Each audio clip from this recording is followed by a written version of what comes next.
The beast has become more stealthy. We don't hear its roars anymore, but sometimes, after spending hours looking out the windows, I can see it, lurking behind the branches in the forest. I'm convinced that it came from the forest now. I mean, it just feels like it's at home there, spending the majority of its time there, surfacing only to take a glance at us, to check to see if we're still here. My fridge is already empty. I mean, even with me rationing the food, it ran out much quicker than I expected. Luckily, I still have my grains and potatoes. Most of the old people don't seem to be complaining. I can understand why. With them surviving on their pensions, they'd learn how to stretch out food until the next month. Plus, they're old, and their knees are weak and brittle. They can't afford to go out to get groceries every day. So they wait until they learn about some sale somewhere, and then they go stock up for a month. Even if the said sale is on the other side of town. They're probably stocked up for a few months ahead. I can't stop thinking about it. The tap water starts to taste funny too. I'm glad that I filled up my bathtub to be ready for when something like this happens. Some people are warning everyone not to drink it, and I hear all kinds of rumors as to why we shouldn't, from it having some drugs mixed in, to it being poisonous to take care of everyone. Personally, I don't think it's anything like that. The pipes have probably just gone bad over the last week since they weren't looked after. Maxim has started organizing this little Melissa. So far, it's pretty small. And we patrol only our flights of stairs and the roof, but he started to try and convince people from the neighboring ones to join us as well. He sounds very convincing, and I can see why people are joining him. I mean, it gives them back the illusion of control. Even though we don't have anything except makeshift weapons like sharpened brooms and knives, or, in my case, a hatchet for meat, people are now less scared to leave their apartments again. They trust us. I guess it kind of reminds them of the old times, when volunteer militias on the streets that looked after the neighborhood were a common thing. However, not everyone is willing to join his cause. The furthest flight of stairs on the right gave us a rather cold shoulder when we descended from the roof to tell them about our idea. We were greeted by a bunch of men.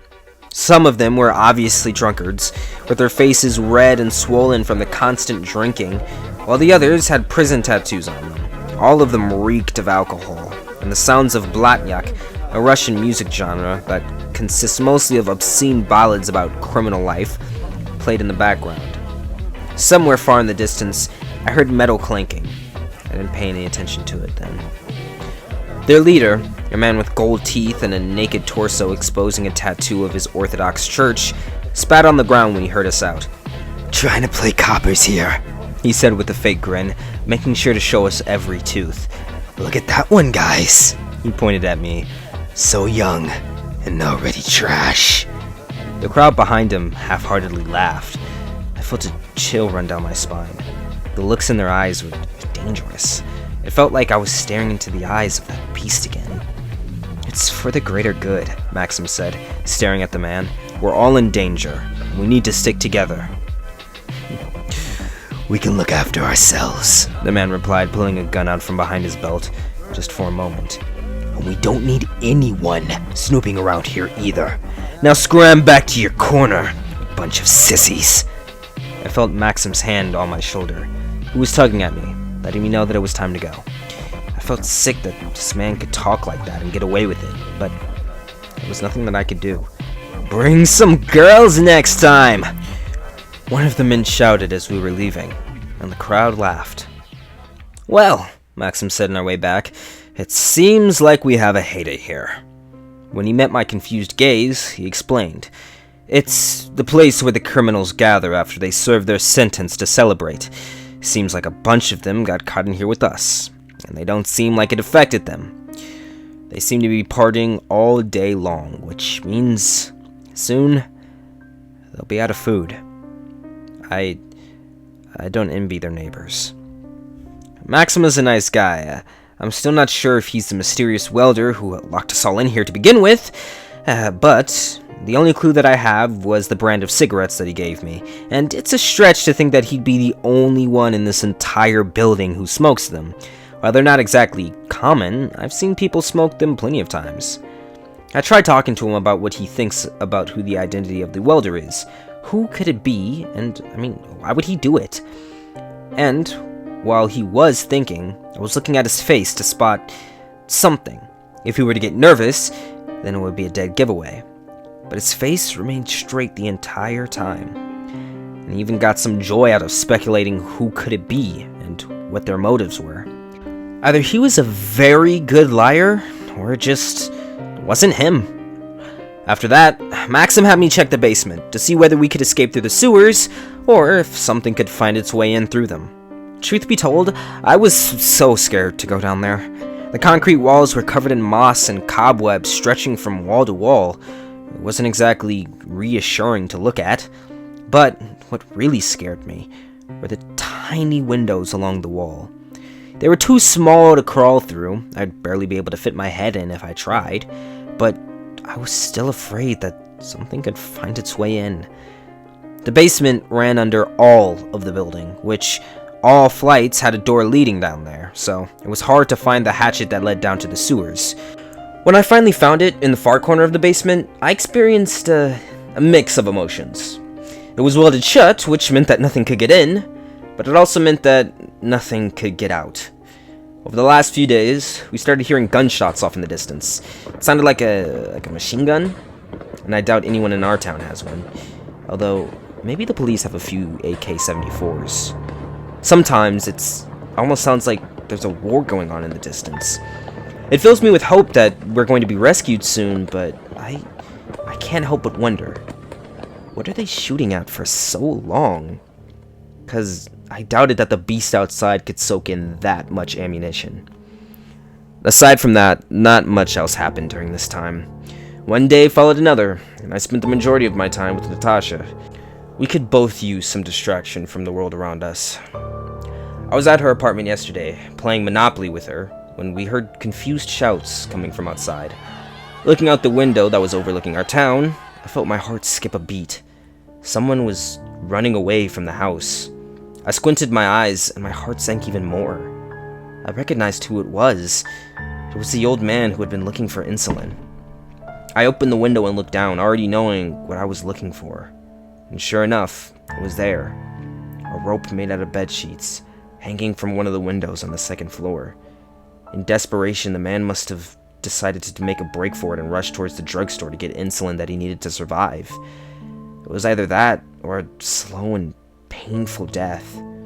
He disappeared behind the cone of trees, and after a few seconds later, I heard the glass break. He must have shattered the window of the drugstore to get inside. The sound echoed across the empty streets, and Natasha shuddered in fear. I knew what she was going through. If that creature that stalked our house for the past week heard him, it would no doubt come over seeking its next prey. A few minutes later, I saw him running towards the window, clutching something in his hand. Even from a distance, I could see how pale he was. He was out in the open, away from the safety of our walls, and for a moment, I felt respect for the man surge and rise up in my chest. He defied his odds and refused to die doing nothing. He approached the window when we heard it, the moaning scream of the beast, somewhere very close. The man grabbed the rope and started climbing up. He made it about halfway when his weak arms gave out and he fell to the ground. Old and frail, he was unlikely to make it, even if he wasn't malnourished and weakened by his disease. He slowly got up, rubbing his hip, and tried climbing up again when the creature showed its head around the corner. I could finally see it with my own eyes, and it was beyond my wildest expectations. It was clear that whatever it was not from this world. Its front legs were thick and burly, ending with paws with long fingers that looked disturbingly similar to human fingers. The hind legs were much shorter and, once again parodying human nature, looked very similar to human legs. All of its body was covered in this black, long, thick fur except for its head, which was bald, exposing its gray skin. And at the center of its almost human-looking head was a single eye, wildly rotating, seeking out its target. It stomped on the old man, and the beast let out a low growl. But the man wasn't giving up trying to crawl up. But with his busted hip, he could barely crawl 1 meter above the ground, and his arms could no longer pull him up. The beast must have noticed that because it didn't rush him at all. Instead, it took its time, approaching him as if taunting the man's efforts to escape it. When it was just 5 meters away, the man jumped to the ground and tried to escape, but the creature covered the distance, separating them in one quick leap. It raised its paw above him, clenching its fingers into a fist, and I looked away. But I still heard the wet splatter when its fist descended onto the man's head, like a hammer, killing him instantly. At least he didn't suffer like the one before him. When I carefully looked out again, the creature and the man were both gone. The only proof that they had been there was this long, bloody trail leading around the corner, towards the forest. I thought that the day was eventful enough, but last night something else happened. I woke up to a sound that had haunted me for so long, and that I wanted to know so much about. The sound of someone welding something. I jumped out of bed and listened. I wasn't sure where the sound was coming from, but when I looked out the window, I noticed that there was a light coming from the roof above. Somewhere, from the direction where the criminals resided. I rushed out of my apartment just in time to see Maxim leave the zone. He was wearing nothing but boxers, and I could see it in his eyes that he was in a rush, just like me. He wanted to learn the identity of the mysterious welder. When we got onto the roof, the welder was already gone, but not before finishing what he had come to do. The door leading down to the criminals was now reinforced with this makeshift cage gate, made out of stair railing. At this moment, I realized what the sound that I heard before was. The clanking of metal was probably the welder working on the railings to give them the necessary shape. The mysterious welder that I had been chasing for the past week was one step ahead of me. I now knew where he lived, but I couldn't get there. And even if I did find my way in, I'd have to deal with the criminals first, and they'd let me know before just how unwelcome that I was. The burning question, however, wasn't who he was. What bugged me the most was, why did he do it? What made him install the gate on the door leading to the roof? Perhaps there was something that we didn't know about it. I thought that it would be as far as bad news went, but this morning, we found one of the tenants dead on the stairwell. There was no wounds on his body, but he was foaming at his mouth, and his skin had the nastiest shade of purple. I recognized the face. It was a man who, on the first day, had said that he had worked as a welder in the past. His grieving wife told us that he had no past history of heart disease, which led us to one single conclusion. He was poisoned. So it seems that the tap water indeed does contain poison in it. Since then, we don't drink tap water anymore. I'm almost convinced that they left us electricity to lure all the creatures to us. They want our problem, namely the problem of having too many witnesses, to take care of itself. Spread the message, people. We're here, and we're still alive.